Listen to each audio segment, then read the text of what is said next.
My name is Jill Evans. I'm the director of the Essex Community Justice Center. And the Essex Community Justice Center is one of 20 community justice centers that exist in the state of Vermont. Some have been around for as long as 20 years, and they're funded by the Department of Corrections. I came to this position 9 months ago after having worked for the Department of Corrections for 30 years. And when I got to the center, we had volunteers who had been volunteering with the Community Justice Center for 16 years, and others who were brand new. And there's been a real sort of evolution over time of the way that community justice has been happening in Vermont. And so I invited the two people from the Department of Corrections who do the restorative justice work and oversee the contracts that fund our work to come and talk to the volunteers to give the sort of historical perspective of where did it start, why did it start, where are we now, and why, and provide an opportunity for volunteers to ask questions if they have any. And so how do you find the community justice centers in Vermont? Are they thriving? Are they kind of on a plateau? How are they doing?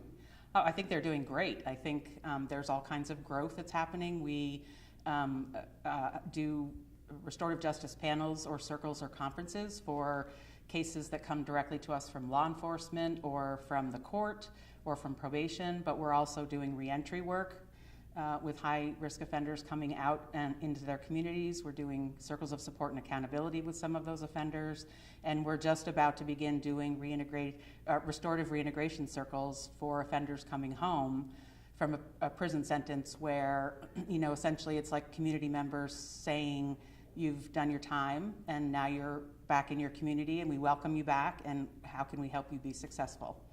So there's lots of stuff happening. Okay, so your program, you have both professional staff, full-time staff, and you also have a lot of volunteers. Yes. How is it in finding volunteers? Do you have enough? Do you always need more? Or? Well, speaking for just the Essex Community Justice Center, we have done a lot of recruitment efforts over the last 9 months, and we actually doubled our volunteer pool, so we're pretty good right now. But all CJCs are always looking for volunteers. There's a number of different levels of volunteering that you can do in any of those programs that I talked about. So just a general plug that we love to have volunteers. And do they need to have some sort of experience in order to be part of your program? Not experience, we want people to represent the communities that we're working in, and so less than experience, it's more sort of a set of values about people who have broken the law and giving people second chances and believing in the importance of relationships and welcoming people back to their communities, because when offenders come back and they're isolated, they're more likely to reoffend. So it's about bringing community members together to help them be successful. So your program, do you feel appreciated by the community or by the Department of Corrections, or do you feel appreciated or kind of lonely out there? Oh no, we feel very appreciated by the Department of Corrections, and we feel very appreciated by the volunteers who work with us. I do think that we can do more to get the word out there that we exist. I think that a lot of people in the community don't know, but that's something that I'm bringing with me as I'm coming into this position, is really trying to get the word out there that these community justice centers exist. And because we also do things like we can work with community conflict, do mediation, and so there's just a lot of value to it. Good evening. Thanks everyone for coming. I'm Laura Zelliger. I work with the Vermont Department of Corrections in the Community and Restorative Justice Unit. Really happy to be here tonight. Got an invitation from Jill to come meet with and talk with volunteers, but what's going on in the world of community and restorative justice in Vermont. And I'm always happy to come out because I really would like to hear what's going on in Essex and hear from the volunteers here in the room tonight who do this work every week, and make sure to extend a formal thank you and express my gratitude for the work that you're doing every week, because without volunteers like you, we wouldn't be able to offer community and restorative justice in Vermont. So when Jill asked if we would come, and I say we, because I obviously have a colleague, Derek Miodovnik, with me here tonight, talk about community and restorative justice in Vermont, we took a step back and said, well, what would a gathering look like?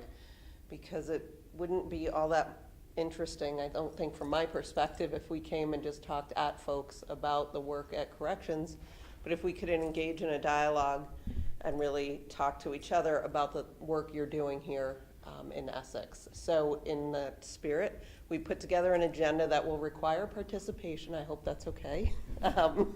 We'll give an opportunity to hear from everyone in the room. We'll provide sort of an overview, and I think Derek will help me out on that, of the history of RJ in Vermont and where are we headed, what's that guiding star that we should all be reaching for in doing this work. And then we'd like to open it up for questions and answers. So in that spirit, we thought we'd conduct the opening part of the meeting as a circle. I won't assume that everybody knows what that is. I'm hopeful, but what it means for me in doing a circle is that I'll put out a question, ask everybody to respond to it, and please only respond while you have the talking piece, and we have a literal talking piece this evening, and address the question in a way that's comfortable for you. So I've got 3 questions. If it's okay, I'll just give them out one at a time and ask you to just give your honest feelings on this and talk to us about the work you're doing. So the first question, Laura, can I just, Of I want to course. say that, so there's, the Essex Community Justice Center also serves panels in right, Milton thank and you. Colchester, so I just wanted to, that it's not just Essex that's represented here. In fact, obviously Eli's from Winooski, so. Great, thank you for that and appreciate it. So I guess in thinking about why somebody does the work that they do, thought it might actually be really helpful to ask, what inspired you to participate as a volunteer doing community and restorative justice? And I'm not sure if anybody has a preference, if I got left or right. Henry, we've not met. Would it be okay if I pass the talking piece to you? We're good. Thank you. Well, I've known some people who had, as far as the law goes, had what you can consider a minor infraction and lots of problems to deal with over that minor infraction, okay? But that was really secondary, because at first it's just so obvious. Like, do you really have to say why you support, CJC? It's like, okay, it's just like, the answer is just like too obvious to say. I mean, it's just, so. I decided to get involved with the Community Justice Center because of the social justice aspect of community justice and the interest in allowing people to get a second chance and become an active part of their justice process. Thanks. And in passing, if you wouldn't mind also including your name and telling us who you are and if you've been involved with the center, how long. I'm sorry, I'm changing the rules, but. My name is Susanna Weller, and I am staff at the Essex Community Justice Center. And Henry, can you say who you are? I'm Henry Bonges. I'm with the Milton board 7-8 years. I'm not sure. Maureen O'Day from Essex, and I have just started to volunteer starting in March. So I'm starting my first panel in August on Tuesday. So I'm excited. I've gotten to observe, and I observed Carol and Jack in a panel, and it's really inspiring to see how we can work together to help people correct some of their bad mistakes and be contributing members of the community rather than be completely punitive to people and create a record that's really hard for them to ever overcome. I'm Karen. I am a staff member at the Community Justice Center and coordinate the panels. And why I really believe in this work is kind of what other folks have said, of giving folks second chances, giving folks the opportunity to build skills and just the learning in order to hopefully not make the same decision that they did before, that folks deserve second chances. And my work before this, I was working in I'm blanking on it, in the prison, and really saw, like, okay, there's a place for the criminal justice system, but it's not really meeting everybody's needs. That for folks that are there, they're not being served well, that they could be doing better if folks were giving them a second chance and giving them the skills and information that they need. So,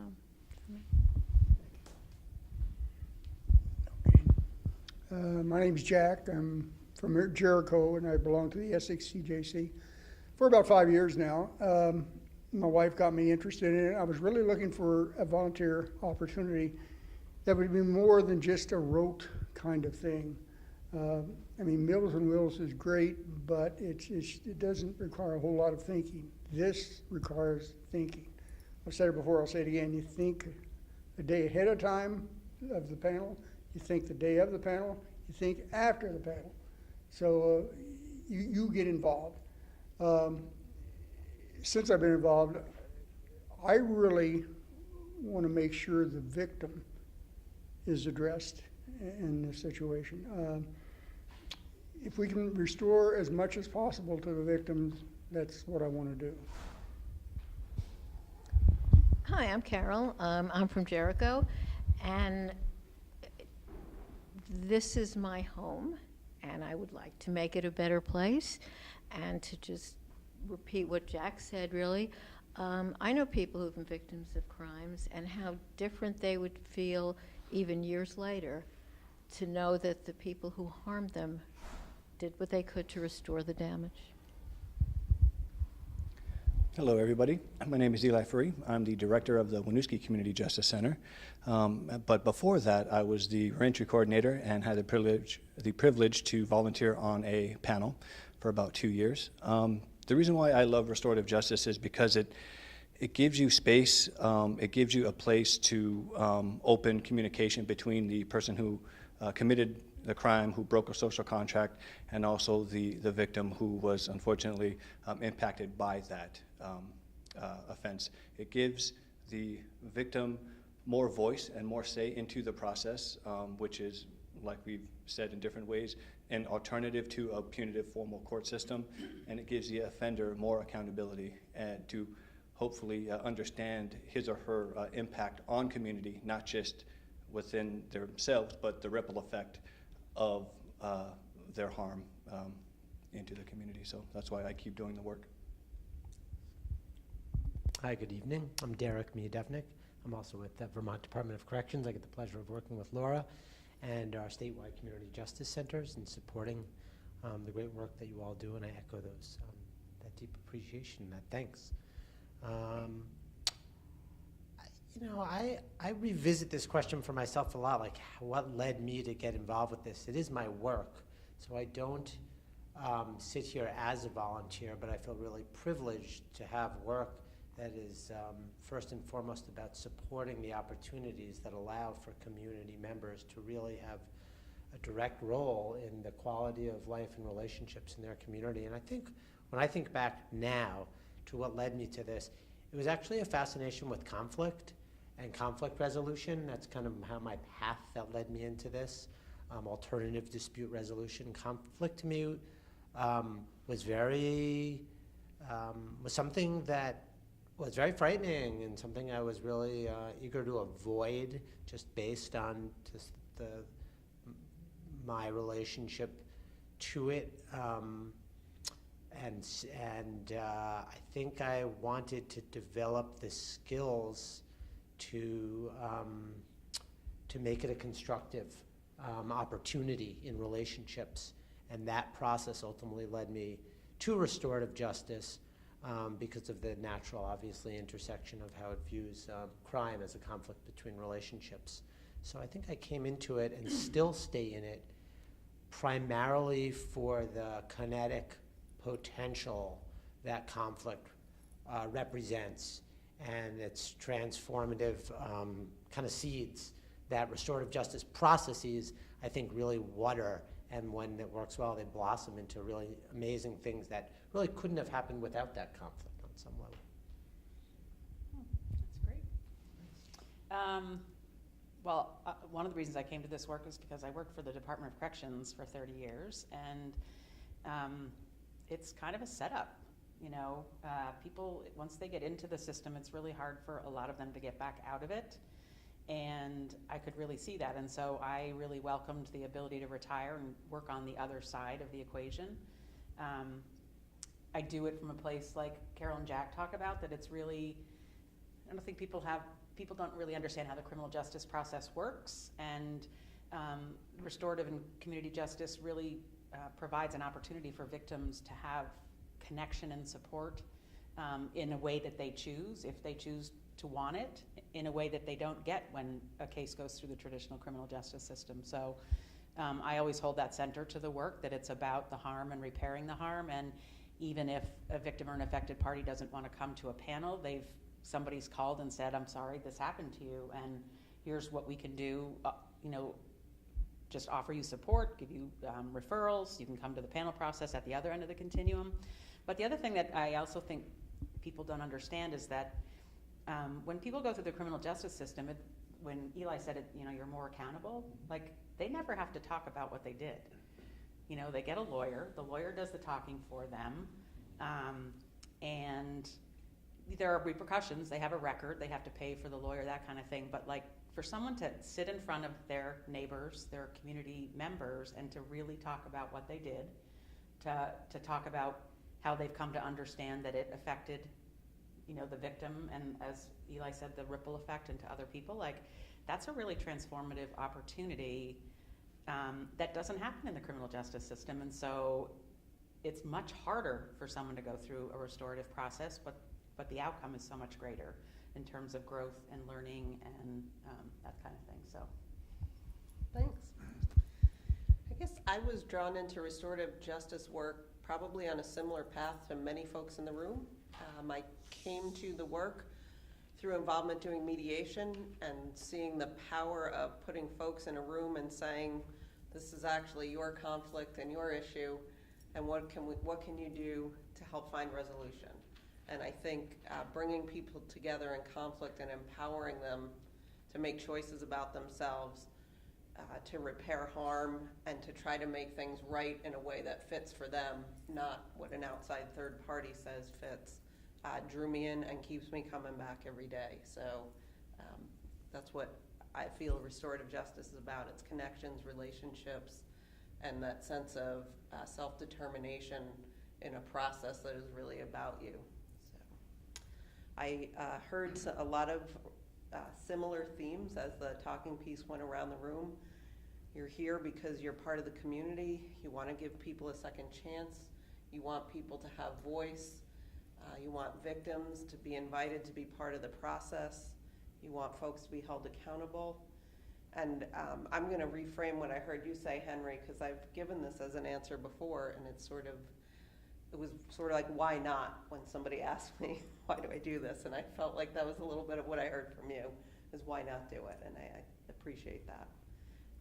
I'm going to follow up this question. Unless anybody would like to add to their opening, I'll pass the piece again. If you'd like to add, otherwise we can. No, I'm You're good? Anybody?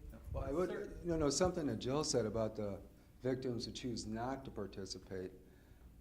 I never could. Are they notified of what? Well, this is something I'd like to know. Because like a year later, are they notified what went on, what the resolution or whatever is, or do they choose not to? They just let go.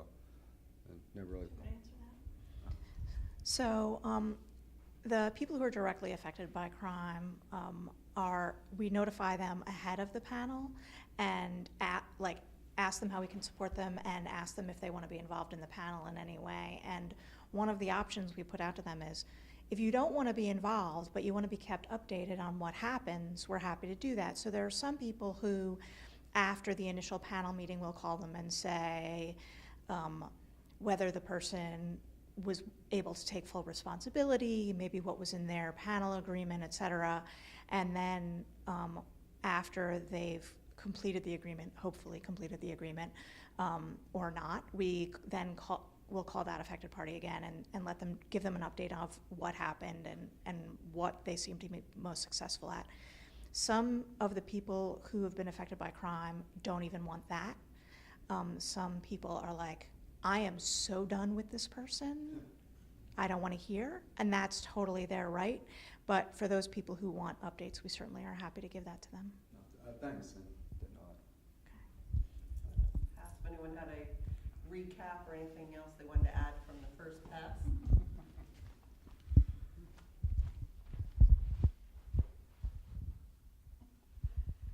thank you for that opportunity, Laura. So this question is somewhat similar, but might dig a little bit deeper. So I asked what drew you into the work in the first place? And I guess the question I'd ask this time is, what do you value about serving on a panel now? So you came in, now you've been doing it, and what do you value about that? If that's, it may or may not be different than your original, but love to hear that. I guess the value is in the outcome for the parties involved, and also knowing that I, as an individual, sort of like you said, Jack, as far as thinking, you're really bringing yourself to the panel. Because a lot of volunteer work, and I volunteer like lots of other places, could be mechanical, and in other places you're really bringing yourself to the process when you're volunteering. This qualifies as the latter, I think we'd all agree. I think what I have valued about what I've seen volunteers do in the panel is that they bring their heart and their mind. And in addition to what Henry said is the outcome, I think the process itself is something I really value. The fact that people who are responsible for crime or affected by crime are asked to think about what led them there, what their hopes are, what they can learn, how they can move forward. And a lot of people, when they're in a conflict situation, often those are heated and they're not asked to think through those things. And I think that process is really valuable for a lot of the people. So in addition to the outcomes, I think the process itself is valuable. I'm pretty new, so haven't been actively participating in a panel yet, but I see a lot of skill sets that I can develop in participating, learning how to ask questions, make things non-confrontational, inclusive, hopefully share my values and morals. And maybe hopefully enabling people to model behavior. So I think there's skill sets that I can learn from the panel that I can translate to work as well as home and friendships. So, and I've been very impressed with the panels I observed. Henry, I loved it when you came up with books for people to read. You're on your smartphone and you're working on the library, and I just, it's being creative and how you can help people develop too. I think for me it's that the panels create opportunities for folks to be able to move on from crime and conflict in their community. For the person that's responsible for that crime and that harm, they're able to, like Susanna said, kind of think about what was it, that led up to this? What were they thinking? How can they repair that harm? How can they move on and hopefully have a second chance and continue with their life, not being stuck with that? I think for the affected party of victims, it's the same thing, to be able to really kind of hear what happened, what that person was doing, have some repair, whether it's an apology or restitution or something, and they're able to move on. And for the community, when we hear these stories that there's crime in our communities and things are happening, it allows us opportunity, like we're making a difference with it too, and being able to move forward with it. So I think for me, that's the piece with the panels, is it allows multiple parties kind of that potential to move on.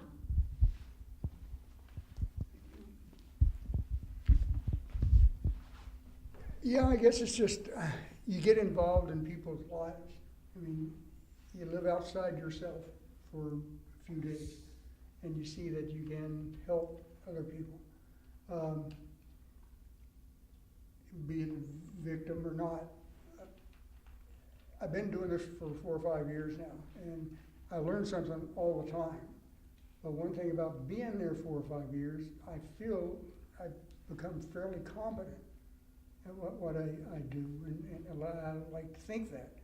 So the longer you stay at anything, the better you're going to get. So I'm here 10 years. Be great, I guess. I've seen from the initial meeting to completion, not 100% of the time, but way more than 51%, somebody do an absolute 180. And we know we've made a real difference. The other thing that's kind of interesting is you have 3 or 4 people, all who think differently, who manage to come together and agree on something without exactly a conversation happening. And that's a good process. I think for me, when I was volunteering on a panel, it was passing along either wisdom or some type of guidance to help the offender live a more pro-social life, and also increase community safety. The public safety piece was and is big for me. When I'm out in community. And I see someone that has gone through a panel process, whether they complete it or not, just give a nod, like, hey, talk for a second, maybe go grab a coffee with them, just to see how they're doing, maybe give it a little, check-in, and just so that they know that people in their community care and hope that they're doing well, and hopefully I was some small piece of that. In my experience, conducting a lot of observations and providing training and support to the panels, I think one of the things that I've really come to value is that they provide a space for people to really make the choice. And when I say people, I mean victims, community members, and people responsible for the harm. They can gauge to what extent they really want to show up and they really want to bring their full selves to these processes. And I think we've all had these really powerful experiences where that happens. And I think restorative justice processes, they kind of set the table for that to happen. And then the choice, really resides with every individual. But in my experience, maybe not to overly kind of generalize, by and large, it's my personal experience that when people are sincere, even when they're expressing strong affect, strong feelings, if they're really speaking their truth, in an environment that has some basic ground rules, some assurances of safety, and a sufficient separation of the deed from the doer such that people can really state how harmed they felt by something without demeaning the individual responsible for that harm. And conversely, when somebody can speak to the various complex factors that may have been impacting their life, but also speak to what was going on for them. I think panels provide that space. And so I see that value demonstrated. And I think the sum total of all the little nuanced things that you all do, and the way you listen, and the way you inquire, and the way you choose how and where you'll be vulnerable in terms of sharing parts of your life, really account for that. And it's pretty amazing.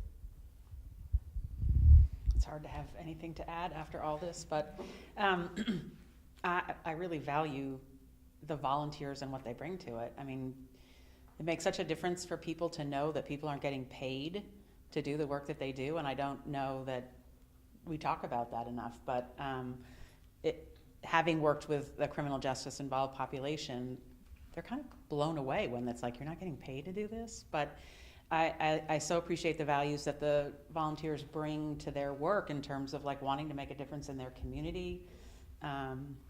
And yeah, it's some cases just like totally amaze you, like where someone will choose to take it.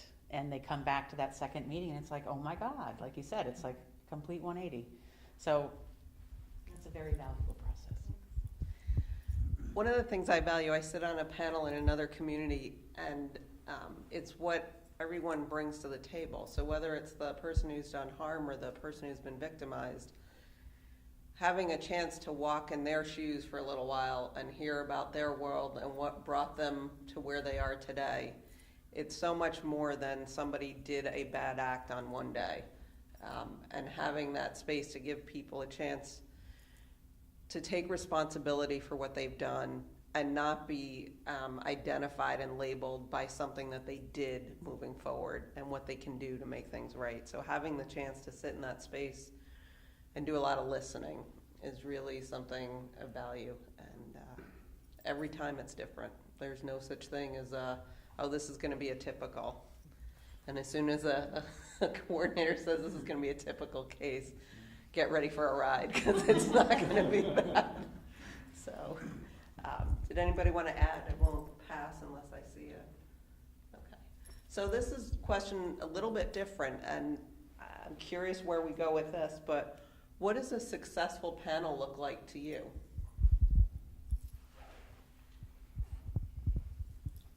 Successful panel at the time or through the whole process? I'll let you define it as you like. Okay, well, a panel has been successful, okay, as, you know, as if there's been some, you know, as far as the offender, okay, if they've grown, you know, to the sense where they accept what they did, and there's been some healing with the offender, and they've grown through the process, so at the end of it, they aren't at the same place they were at the beginning. They're in a better place, we hope.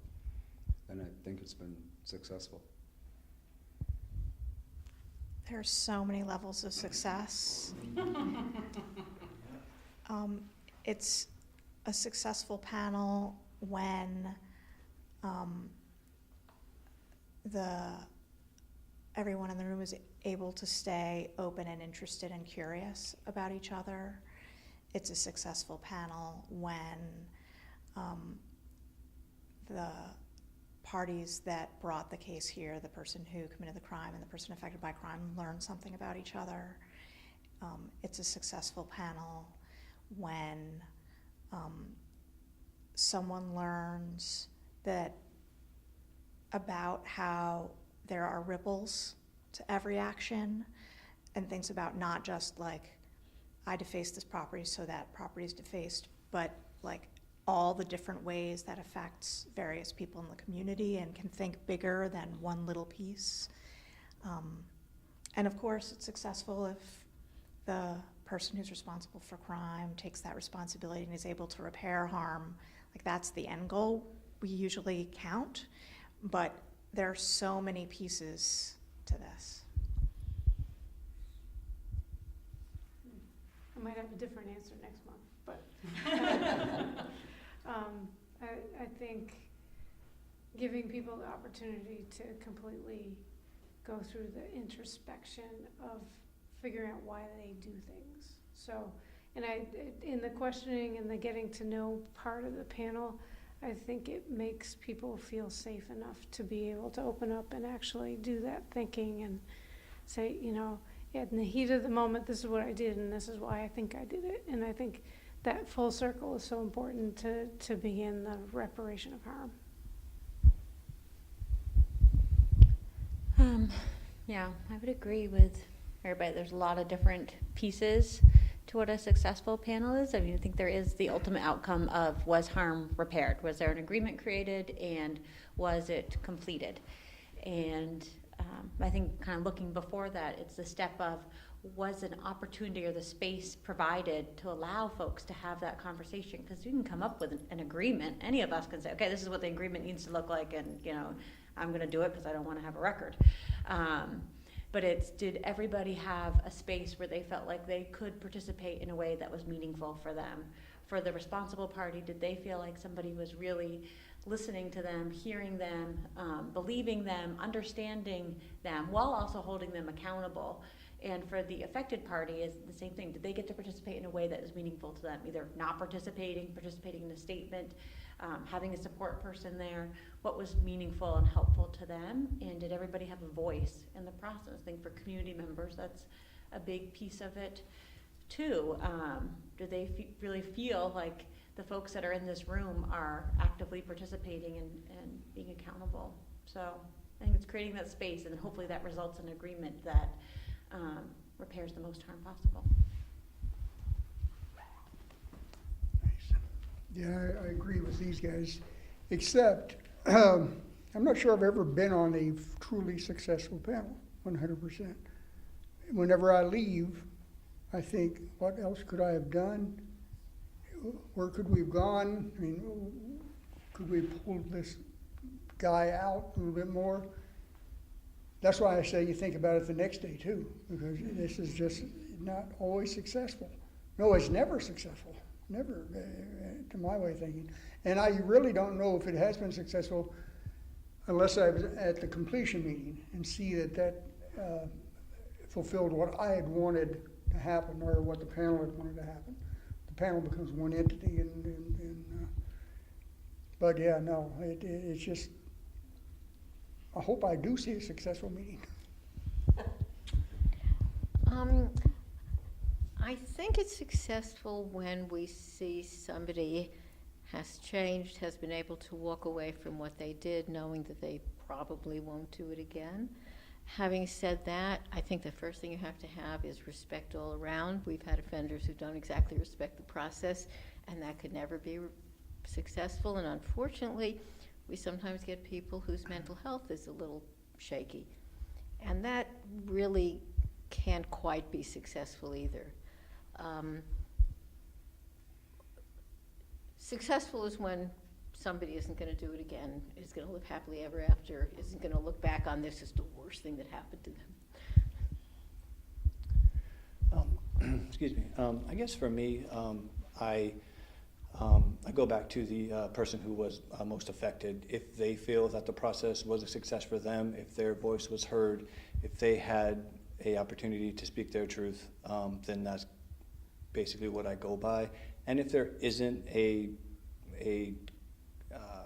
classic or traditional person affected, if the offender got something out of it, even a small portion of the process, then by and large, I think that's a success. Because what I think we're doing is we're kind of like farmers. I mean, we're planting seeds, and Derek used that imagery.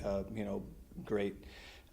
Just that we're planting seeds, and we might not see the tree growing, but down the road, hopefully it does. Hopefully, we're able to impart some nugget of wisdom to where the person, if they're in a similar situation, maybe they stop, pause, like, hey, wait a minute, this didn't work out so great for me the last time. Let me try it a different way. So. Everyone said such great and eloquent things. So I just appreciate all your perspectives. So exciting to hear this. Laura and I were debriefing earlier today about a meeting that I had this morning, in which on display were what Howard Zehr refers to as the 3 R's of restorative justice: relationships, respect, and responsibility. And so I think when I ask myself that question, like, what does a successful panel look like? I think observations of interactions that really show that there's clear relationality between and among partners, there's reciprocal respect being offered and received and given, and there's responsibility. And that responsibility, as far as I'm concerned, doesn't rest solely with the individual that committed the harm. I mean, one of the fundamental questions after what was the harm and is whose obligations are these? And I'm very interested in what is the role of a community, and how can a panel and a justice center be an agent of looking at what were the simultaneous structural conditions within a community that may have contributed to this, the social justice opportunities embedded in restorative justice. So I look at responsibility as also a shared piece too. Now maybe the lion's share still rests with the individual who made some choices, but for me, restorative justice has a lot of simultaneous truths happening, and spaces that allow for and dignify and surface multiple coexisting truths, and don't feel the need to privilege one over the other, but rather figure out ways that the truths and the unmet needs within those truths can be addressed. That's success, and it's a constant striving too. I wish you had started the circles in the other way, so I didn't always have to follow Derek.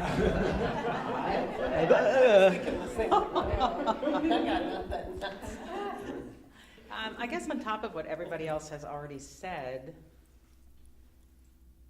it's that when the person, they come in and they're like nervous and stiff and whatever, and like when that visual happens, when like they're fully engaged, fully present, and being completely authentic, that just that is really powerful, I think. And also, overwhelmingly, people are completing successfully, you know.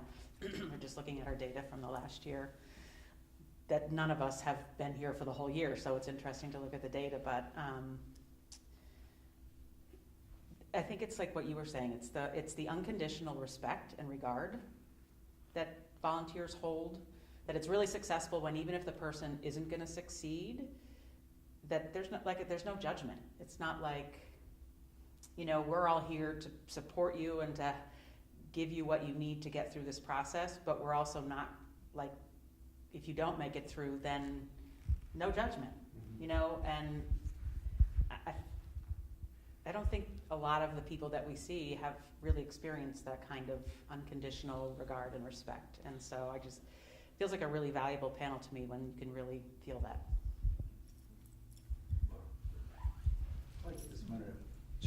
Most of us said by our silence is the simplest metric of success was a completion done.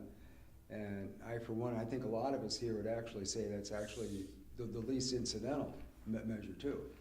And that's actually a problem being an engineer, okay? That's a problem with metrics, okay? All too often what you can measure isn't really the relevant stuff.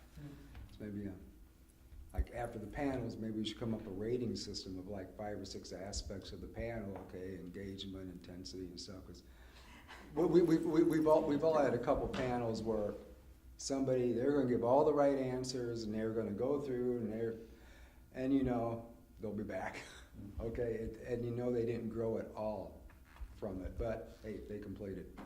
And what can you do? I actually really appreciate you saying that, and I think that's one of the reasons when Jill said, hey, we come talk with our volunteers, I think it's much more, if not equal, opportunity to listen to volunteers, because I think we walk in the world often of how can we measure it and how can we prove it?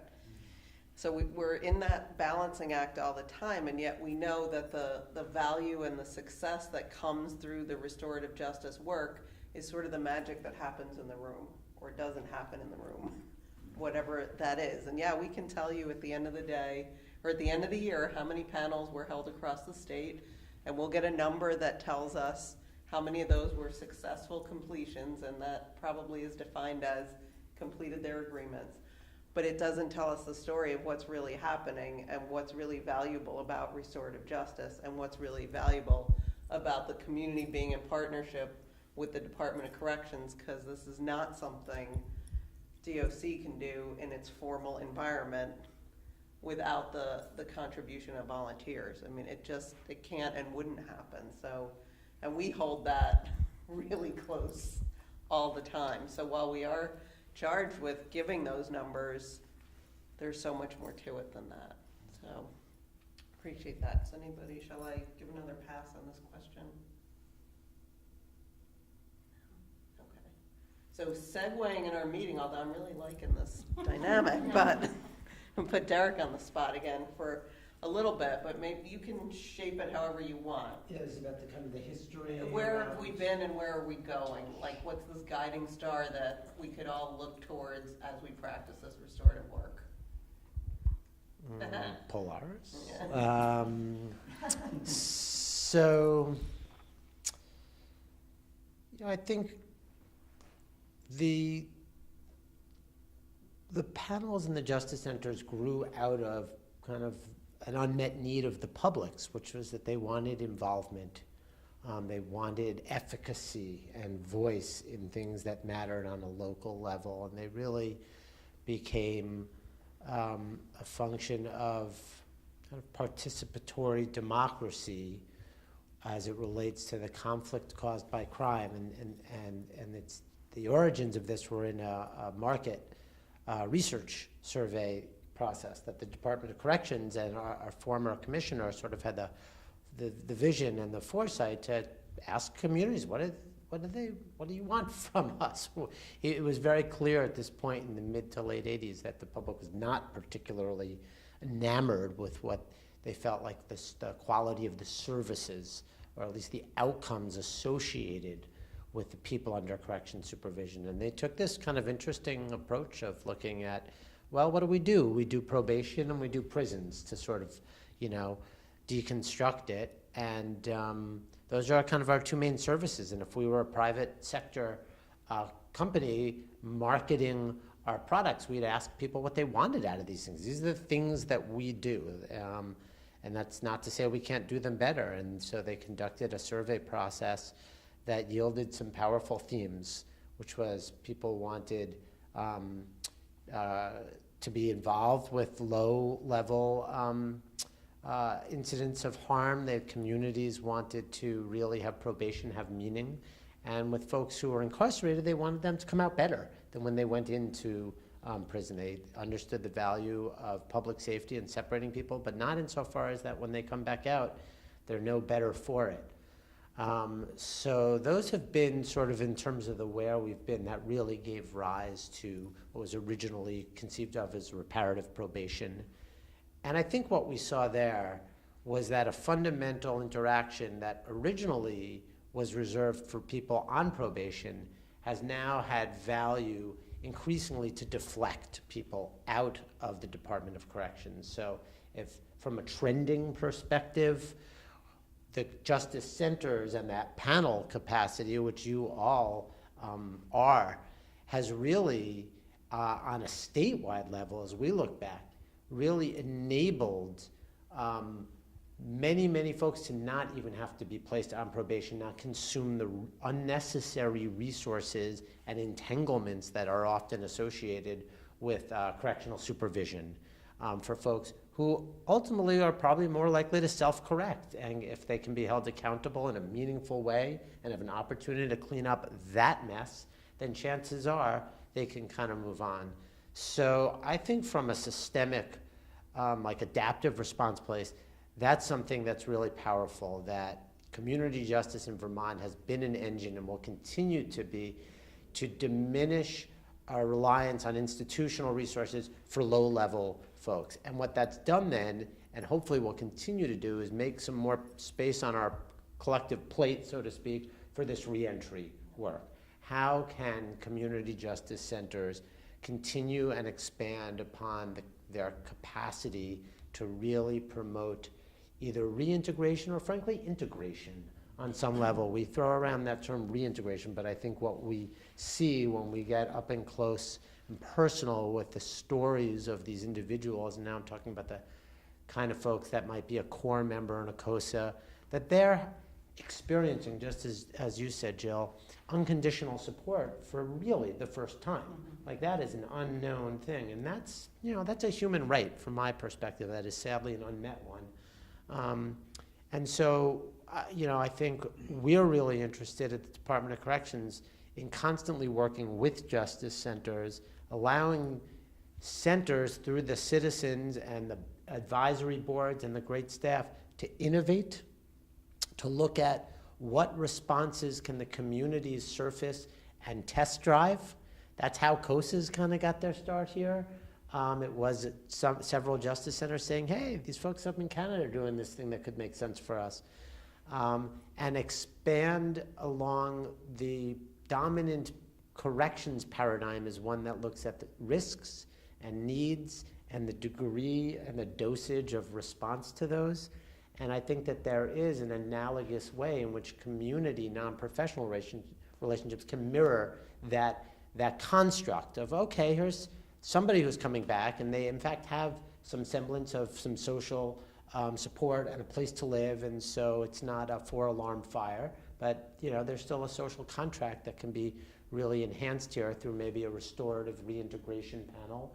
And then there's, you know, high-intensity services that we want to reserve for folks. And then the other thing I'll quickly say is that what we're also finding in terms of going forward is that the populations that are often the most challenging to get the automatic community support for, including people who've committed sexual offenses, is certainly a space that it really does take the radical inclusion and that philosophy in order to ultimately create no more victims, and can sort of attach to that with that population and the broader market forces that make housing a hard thing in Vermont. And what we're finding is that justice centers from my perspective, one of the primary things centers do and do well, especially here in Essex,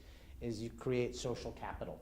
You harness social capital, and that extends to landlords. That extends to individuals who might, because of that relationship to citizens and to the Justice Center, think twice about who they might rent to. And so the more that these centers can engage the potential housing market in stabilized housing, because you need that to have a community.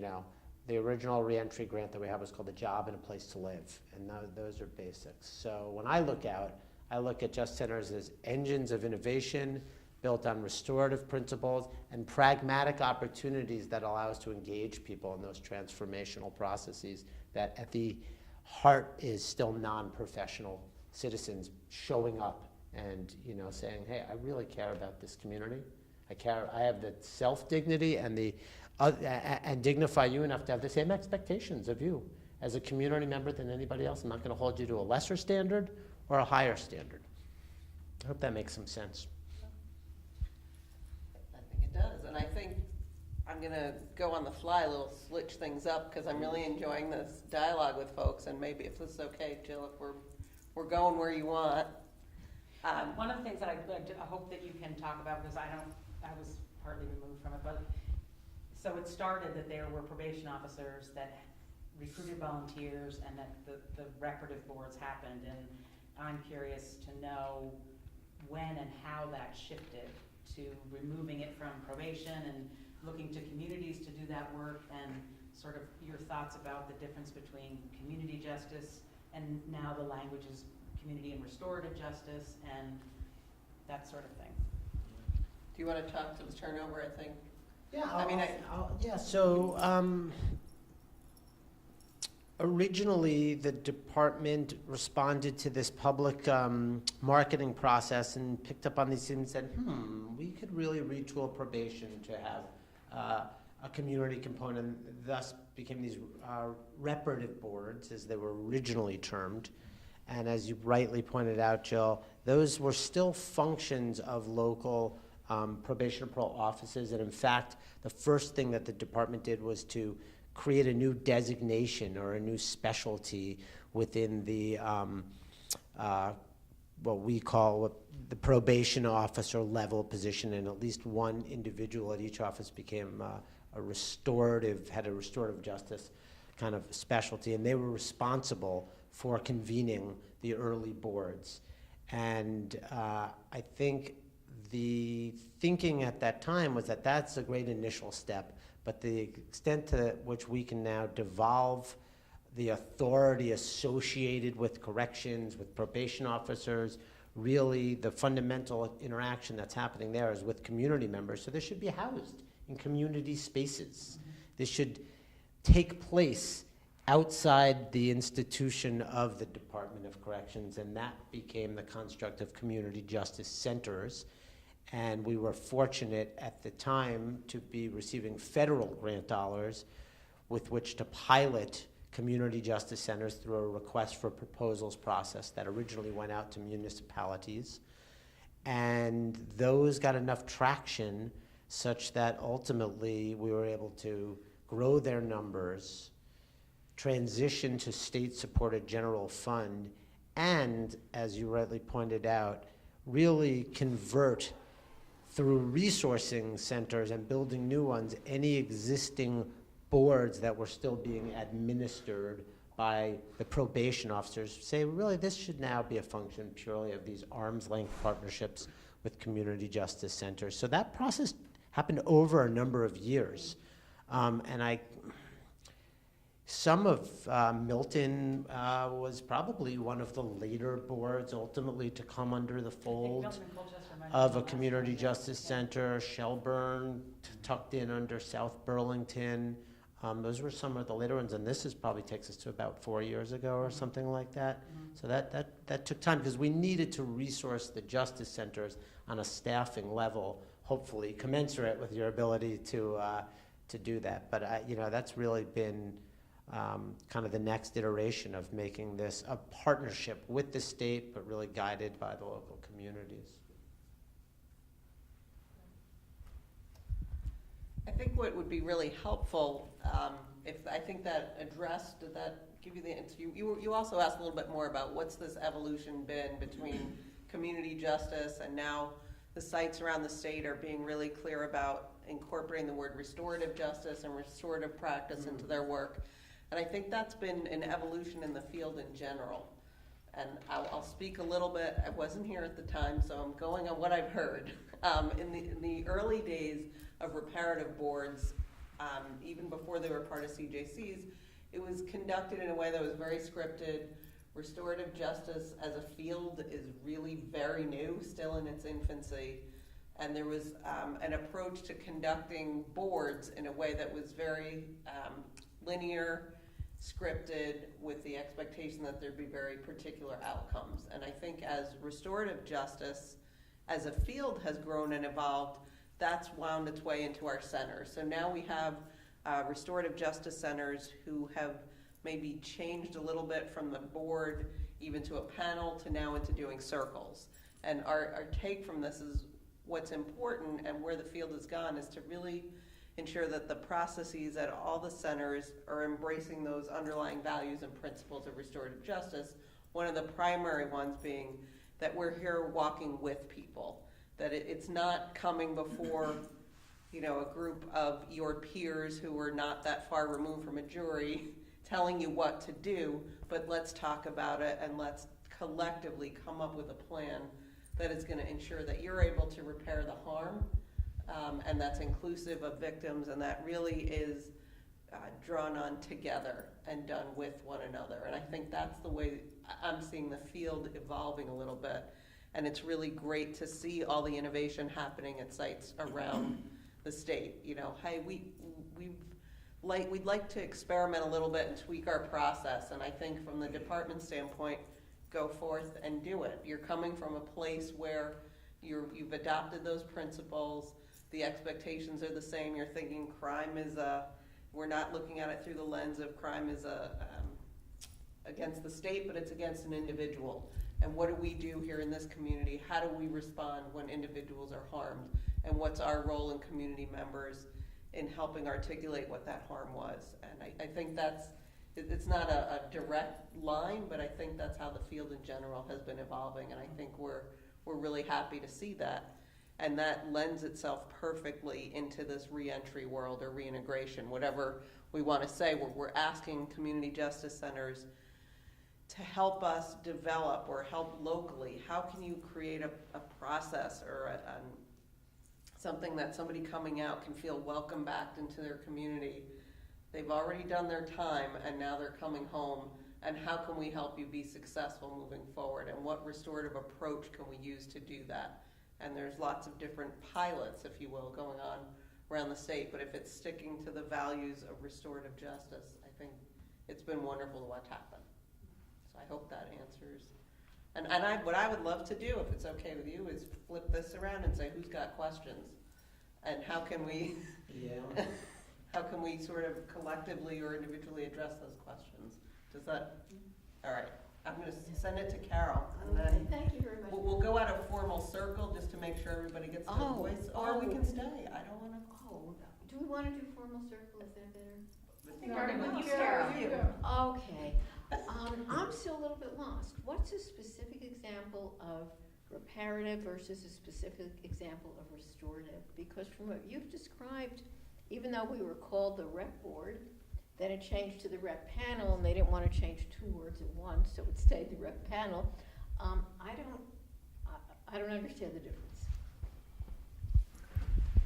And there, Yeah. I'll go first. There may not be one here. Yeah. I think, Specific. and this is historically, I've heard often reparative boards may have leaned a little bit more punitive, and in that sort of range of support and accountability, maybe pretty hard on accountability, and really much about you've done the crime, now you got to do the time a little bit. And while that's still important to have folks pay back, I think early on in restorative work, this concept of shame, which still exists very much in restorative, there's the positive shame, or then there's, wow, we're really just going to lay it on thick. And I don't want to assume that that's the case here, and I think there's been a lot of, across the spectrum of what rep boards or reparative boards looked like, different cultures and communities, who's sitting on that board, what presence do they bring, and I think there's value in ensuring that it's not strictly retributive, that it really is restorative. So I think that's the distinction. And it may sound ambiguous because you may say, hey, we already do that, so maybe it's just a nomenclature issue. I don't know. So, yeah. And anyone else want to? I'll say one comment on the difference is, I could agree, it's not a big difference, okay? You could start sort of subtly, okay, splitting hairs. For me, the big difference between the boards, we had Christina Dow, who was fantastic, okay, and we worked with her like 4 or 5 years, I don't know. But for me, the big difference is we were sort of on our own dealing with the clients or whatever, and how many phone calls you're going to make to a victim? Pretty much none. Maybe one was made by, versus support from the CJC. To me, that's the real difference. The other, it sort of maybe there's an attitude or hair splitting difference, but I don't think there's a fundamental, real solid difference between the two. But the CJC versus sort of on your lonesome is the real difference for me. And that's a good difference. Okay. Did anybody have a question or comment on that? So the question that I had was, maybe Derek asking for clarification. You shared about how, the transition from board to panels, and it started off under probation, and it was probably a term of somebody's probation. Okay, you've been sentenced, you're on probation, now part of that is do the reparative board to understand the impact in the community and such. And through that, there's also been the transition where folks have the opportunity to do this pre-conviction.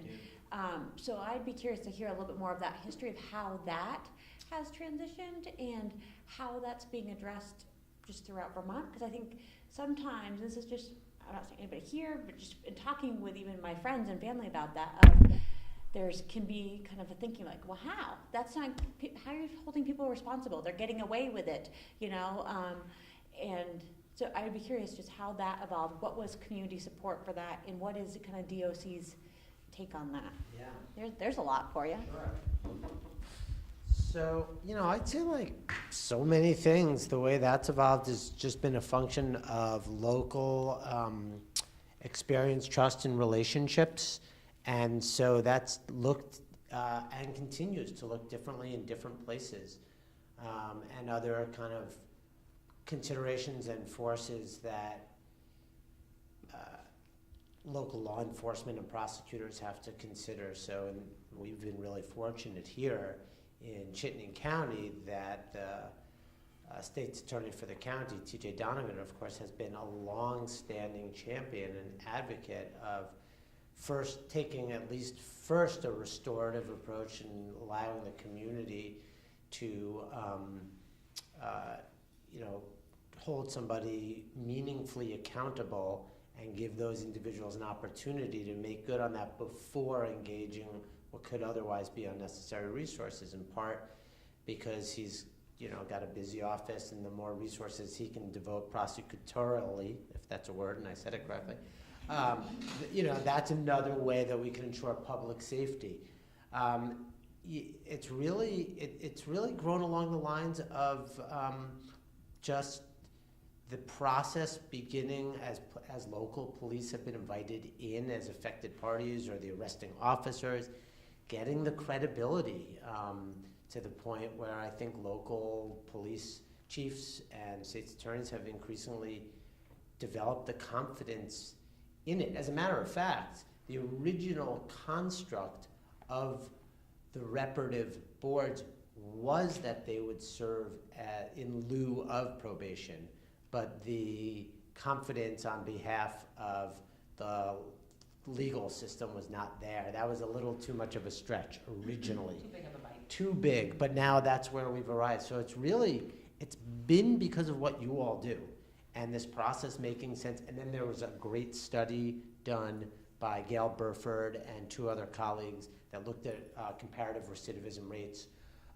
with people who had that process and people who didn't as a condition of probation, and that was a nice notch in the belt of confidence for this because it showed a 23% comparative reduction in recidivism for folks who, in addition to other probation terms, had the restorative piece. So then the thing was, well, maybe we could take away all these other things and just see what happens here. But it's an ongoing conversation, and it's somewhat at the whim of the local state attorney and police chief. However, there's an increasing conversation that several of us are part of to like, how can there be some consistency of practice across the state? So I hope that kind of speaks to that. But it's basically because of the great work you all did that spoke for itself more than, and Corrections is thrilled about that. So that was the other part.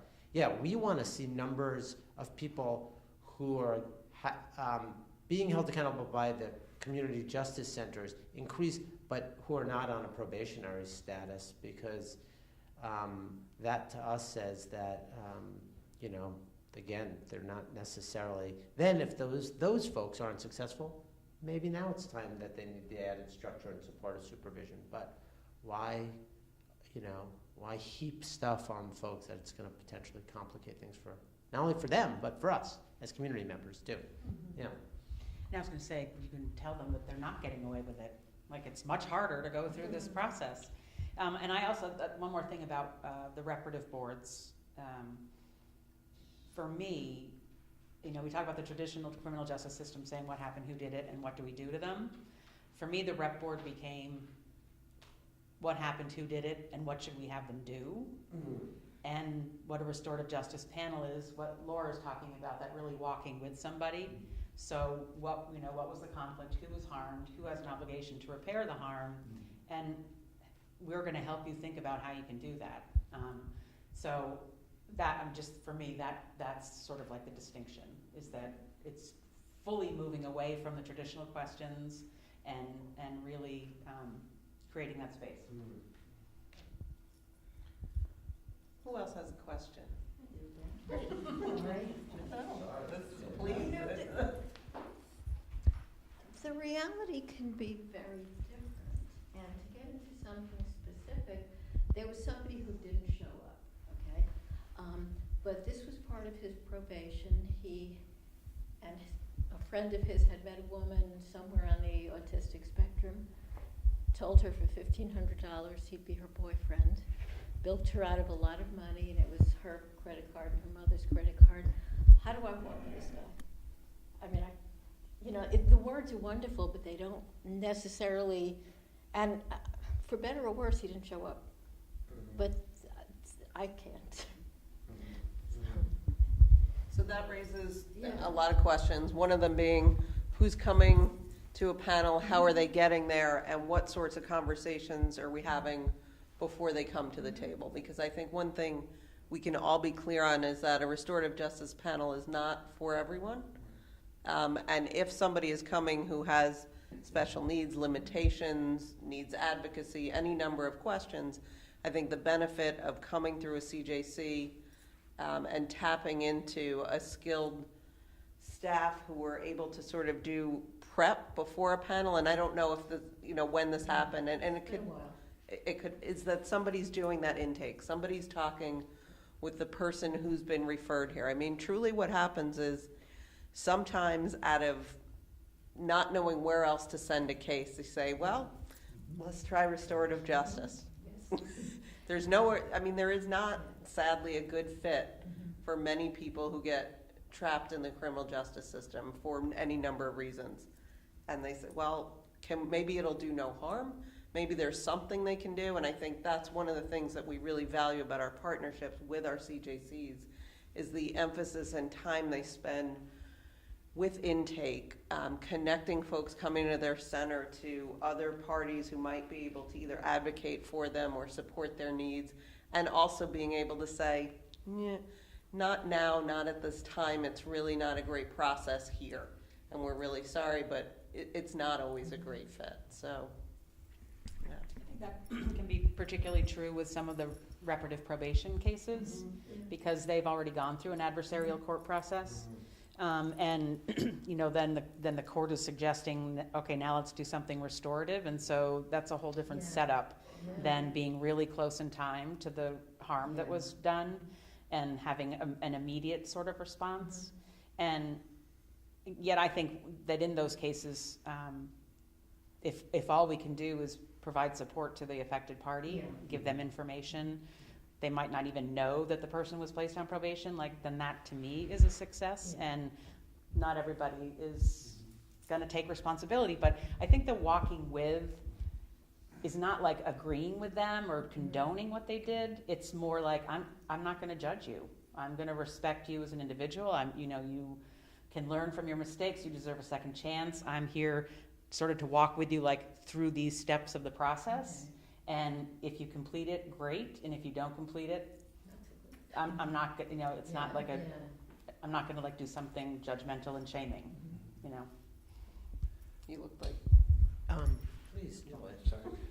Yeah, I would just concur with Laura and Jill that, we need to remember that while restorative justice is a beautiful tool and it's one that we all champion, that it is just one tool. So it's not going to fix every problem. It's not going to solve every aspect of a specific case. However, the doing with it, like Jill said, we will be there, and when that person is ready in the future, we will still be there. And if in the present, like this person didn't show up, we'll just refer the case back, properly communicate that, hey, we were there, the person didn't show up, it's not the right avenue at this time for this person. Yeah, I really appreciate this question. It's got my mind sort of spinning a little bit, because I think it's led me to think about sort of an inherent tension, which is that to some extent the restorative panel process is somewhat outcome-based, right? It's intended to result in some type of a collectively crafted agreement that then the person has the opportunity to demonstrate their success in, right? And so that's an outcome. However, it also is a vital opportunity for engagement with somebody who's done harm that is, from my perspective, like a fantastic opportunity that a community has, and would be a shame to have the systemic construct of an outcome, because that wouldn't necessarily be appropriate in a case like that, be the thing that precludes an opportunity to know who this person is. I mean, there's a reason why this individual was sent to the Essex panel. Presumably, he is connected by residents or some other way in one of the communities served by the Justice Center. So I wonder if there's just a way sometimes that you don't have to throw the baby out with the bathwater, so to speak, and say, hey, the particulars of this after a solid intake, as Laura mentioned, don't align with kind of a standard kind of agreement to repair that harm. But might we have a curiosity-based process with a frame of stages of change where we can at least get to know who this person is and transmit some of our values and engage in a dialogue? The notion of dialogue is somewhat lost one, which is that there's no particular desired outcome. It's just the actual exchange. And so I would encourage us all to think about how we can still capitalize on opportunities for engagement as a community, even if they don't always easily comport with this notion of an agreement, and see if we can be, creative. And maybe it's just, hey, you have to engage with this center, and that's what's expected. And I think that that's a reasonable thing to ask of individuals who've broken the social contract. I think of it increasingly like taxes. That's your civic requirement. You have to pay them, right? Yeah. I don't know, nobody bats an eye at that for the most part. So I think it's very reasonable to say, hey, by virtue of breaking the social contract, there is an obligation here. And so at least we have to be in that space. It's just some thoughts. Another follow-up on that, and I think Derek sort of touched on this earlier, when we ask not only for the work that happens in panel, but the Community Justice Center is a part of the community who is interacting with trends. So when the Community Justice Center is in a place where suddenly a lot of the folks getting referred are either have mental health needs, substance abuse needs, other factors that are contributing, poverty, whatever it is, to their criminal behavior, where does the Community Justice Center's role fall, and well, how do we potentially, as a driver of conversation here in Essex, have a broader discussion with stakeholders in the community? What's Essex going to do? And it could be anything. What do we in Essex want to do about this increase in population with substance abuse issues? And it's what's driving? It's more of the macro.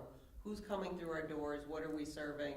And we have the desire and ability to address one-on-one through panels.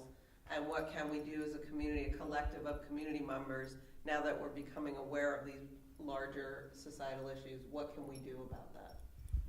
So, yeah, I don't want to, and we'll make sure we send it down to Jack after. My mind is going in multiple places, and I'm not sure if this is actually going to come out as a question, so bear with me as I ramble a little just to process it. So when I was thinking about coming here and about learning about how we went from the beginning of reparative boards through the DOC to what are now restorative justice panels, one of the things that I was thinking about was a question that came up during a previous meeting of what does restorative mean? Because we're now using that word. And so one of the things I've been trying to listen for is, as people have been talking, is what does restorative mean here? And some of the words and phrases that I've been latching on to are thinking about open-ended questions, being non-punitive, being willing to walk in someone else's shoes and not to fully understand them, but to help them through the process of growth or movement, and being able to talk through repairing harm rather than you did this so you have to, like, and maybe that's punitive, but like it's less about you owe us one and more about let's figure out how to fix this and learn how to not do it again. So that's some of the words I'm coming up with. So I guess I just want, like, do people feel like I'm getting the right things? Okay, that's my question. And then on a totally different subject, people have been talking about the challenges in a restorative justice panel context of working with people who have mental health issues, who have learning or cognition issues, who have substance abuse issues. And as someone who's staff, and as Henry said, like, we're doing some of the upfront work, and I'm glad that that's working for you, but it tells me what more work I have to do around learning about those issues so that they get a process that makes sense, and so that we can share that training with volunteers, and ongoing training, because we're going to run into it, but also making sure that we're designing or tweaking our process so that it works well for each individual that comes to us. And some of it will be sending people back, but I think some of it might not be the typical process, and we're beginning to think about that, but I see a lot of work on our part to change and expand what we do so that people with some of those hard challenges don't just get turned away, because we know that all of those issues send more people to the traditional justice system, and they're not served well there, and I don't know that I want it to be, and we can't serve them either because we don't know how yet.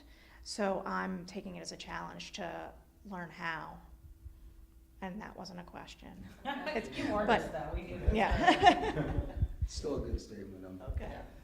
No, so, a question here. Well, a few years back, I taught math at the Northwest State Correctional Facility, and there had a lot of good dialogue with the residents there.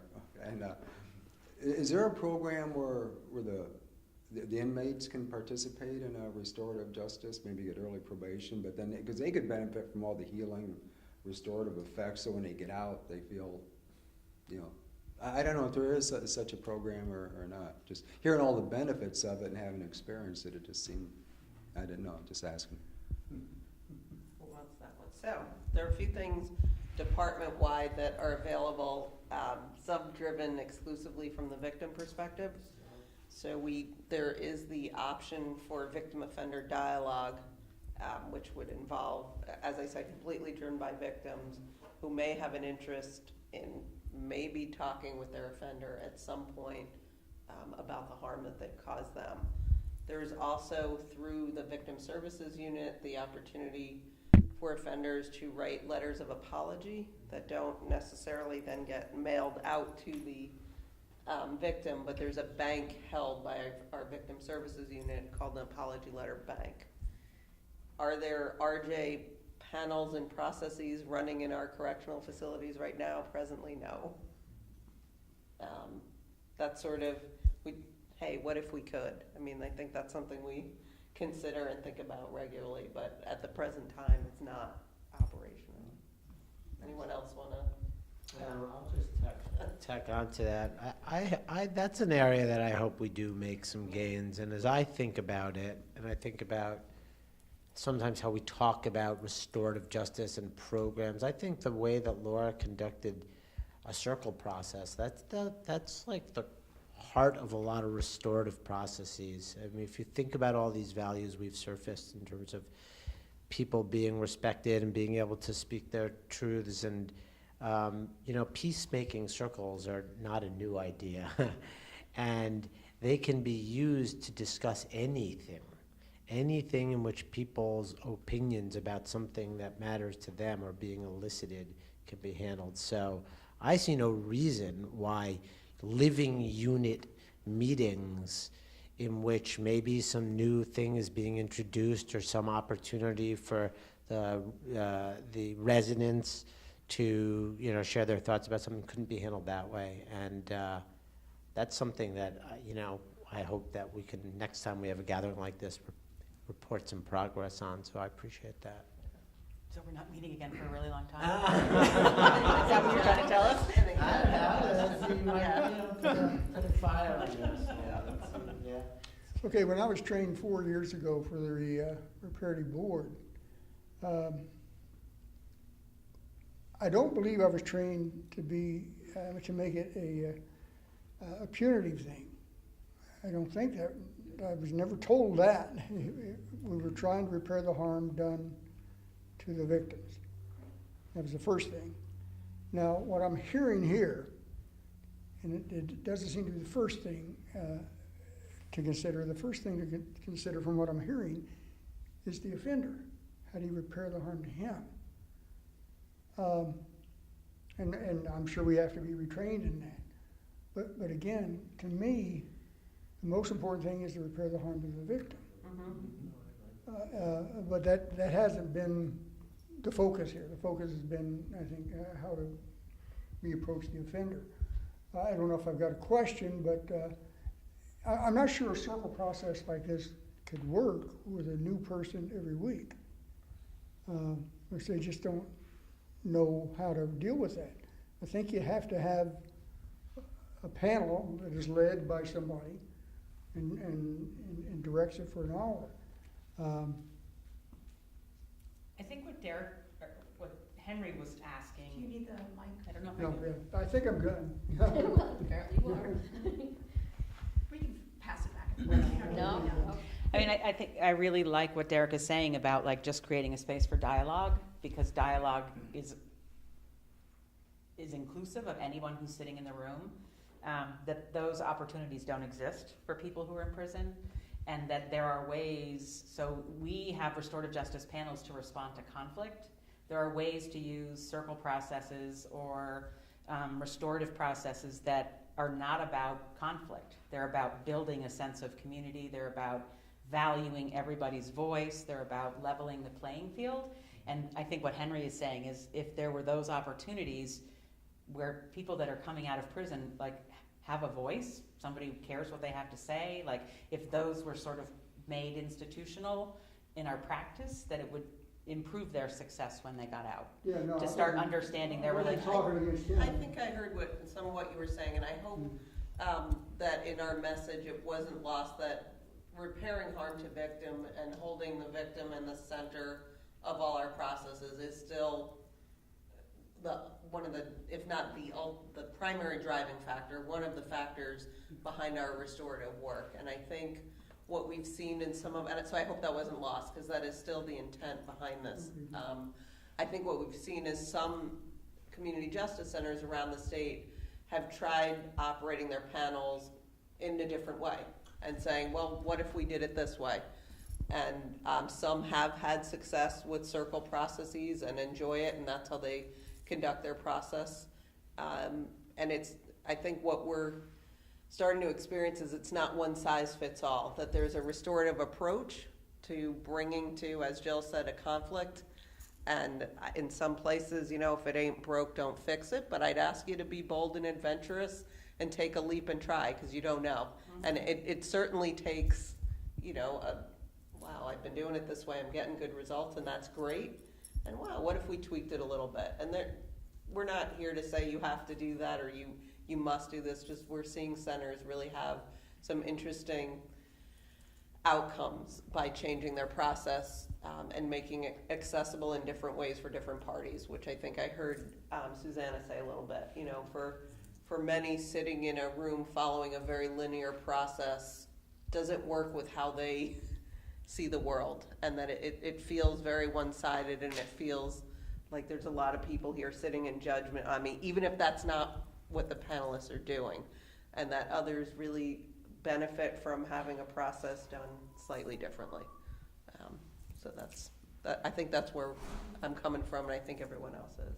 And I think that, so we have had cases not go to a panel because we wanted to do a different process with them, and I think the challenge for us is to think about what role community volunteers can play in those processes, because up until now, and we're relatively new at it, we've been doing it just amongst staff and with affected parties and family members and that kind of thing, but really thinking about how we can bring community volunteers into that process.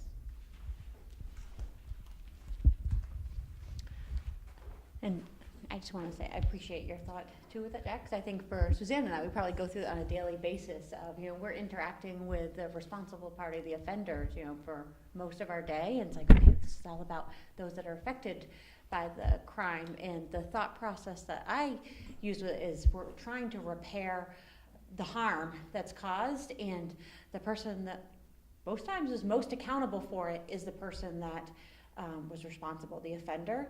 And so if we're able to get that person engaged, feeling respected, feeling motivated, ready for change, that's going to lead to the most outcomes and the likelihood that that harm is going to be repaired. So there is that upfront work and a certain approach and style that leads to that. And I also try to think if that person is kind of prepped and goes through a successful process, that also is preparing the community so this won't happen again. So this is what I tell myself, because I do find that we do spend a lot of time and energy with those that are responsible for it. And it's like, well, it's supposed to be time and energy for those that are affected. And that's where my mind goes to, is that we're doing a lot of that work for those reasons. I'm aware that we said we would do this until 7:15. That was nice, Jill. So one of the things, we want to be respectful of time, but also formally close our circle, I think. So if I can have the permission to do one final go around with the talking piece, and ask you to say, something you'll think about moving forward, or any questions you'd like anyone here at the staff or anyone else to use as a placeholder for further conversation. So any lingering thoughts? Wait, Jill, I'm going to ask you to go first. I think I'm going to think more about dialogue. We don't have like a completely scripted process, but we do rely heavily on, the visual of the different steps of the process. And I think that it is potentially a richer experience when it's more about the dialogue than it is, did we do every one of the steps, but also keeping in mind that like finding common ground is going to make it successful in the end. And I don't have a question, but I'm going to pop up there to be able to write questions down if people do have them. I would ditto that because, as I said, you really did get my wheels turning because of that opportunity to still engage and have some reciprocal, hopeful learning about one another insofar as you're both sharing a community. And Henry said something earlier about the metrics and how we tend to track, certain metrics because they're usually the easy ones, but they're not necessarily the most telling ones. And I would really encourage the Essex CJC to think about, from a value level, what are the things that really, as were surfaced through Laura's questions, what tells you you're being successful, and how might you develop indicators that then you could collectively sit back once in a while and see and share those with us. Because basically we just take really great ideas from one center and try to sprinkle them in other places. We're just like, we kind of are the GMO of restorative justice, but we're happy to put a label on it too and say this came from the Essex CJC. So I look forward to your best thinking around that. Thank you. Yeah, and as far as with my center in Winooski, I'm proud to say that we do mirror and work similarly with Essex with regards to our processes, that we do have a somewhat semi-scripted approach, but we do leave space for dialogue and for conversation and keeping our minds open to different ways of thinking as far as keeping it victim-focused and different opportunities for the person who did commit the offense to give back to the community. So I'll definitely take that back to my center as far as just making sure that that the volunteers who give their time and energy, which they're doing actually right now, that they keep that in the forefront of their mind. And I will remember to thank them, and I thank you all who volunteer your time. Thank you, guys. I think what you said about walking somebody, the offender, through the process, I think for the very great majority of the people we see that happens, one thing that changes everything is if the affected party is there, because it can't work that way. I wish more affected parties were there.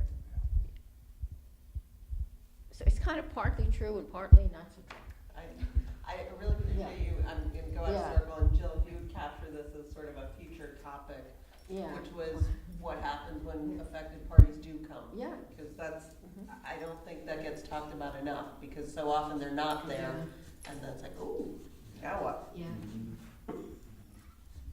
Well, if it's possible, I don't even know if it's legal or anything, but these guys gave us some information recently that I'd never seen before about how many cases we saw, how many were completed. Heck, I don't even know where you guys are based out of.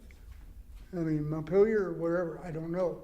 But if there could be a statewide report that is sent down to the volunteers, hey, we can see that we're being successful, or at least how, I don't know if you can compete at all and show how many in Milton succeeded versus Essex or whatever. I don't know how it would look, but at least some information, if that could be sent out, I'd appreciate that. So yes, we will absolutely do that, and we're in Waterbury.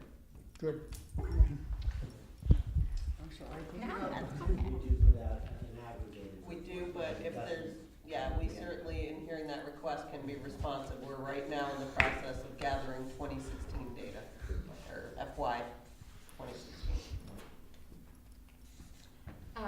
What I'm leaving with, I think, is appreciation for everybody that came here and the thoughts and learning about the history and kind of where things are going with restorative justice in Vermont with DOC. And I am really happy that it's being taped, even though I don't want to be being taped, so that more folks can be aware of restorative justice efforts in Vermont and how things are happening and how folks can be involved. So I hope more people just hear about it. I also appreciate the history and kind of getting a little more complete picture on it, and really appreciate that this is an opportunity for people to go through the process and heal.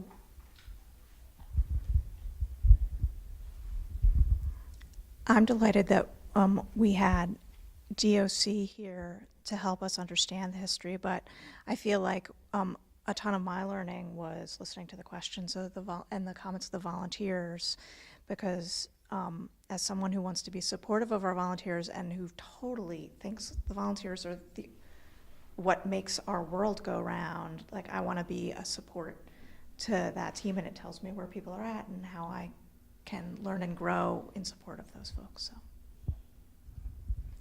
Just wanted to share a perspective, because my big thing is sustainability. Sustainability just means living in a method where future generations are as good or better off than we are now. And I say it because I think restorative justice is a sustainable process where punitive justice isn't. So that actually fits in under the sustainability umbrella also, I think, as shown by our traditional or native justice that's been around. So, yeah. I also would like to close with gratitude for the work that everyone's doing as volunteers and or paid staff, and your willingness to share your thoughts with us. And I'd like to say, I hope you didn't hear me say come in and tear everything down and rebuild it, because that's not the intent. But be brave. You're pioneers in the field of restorative justice, and asking questions and thinking about, gee, what if we did it this way? It's so beneficial for us to hear from folks doing the work every day, because that helps the field grow and it helps you serve your communities better. So, just keep asking questions. Thanks. Thank you.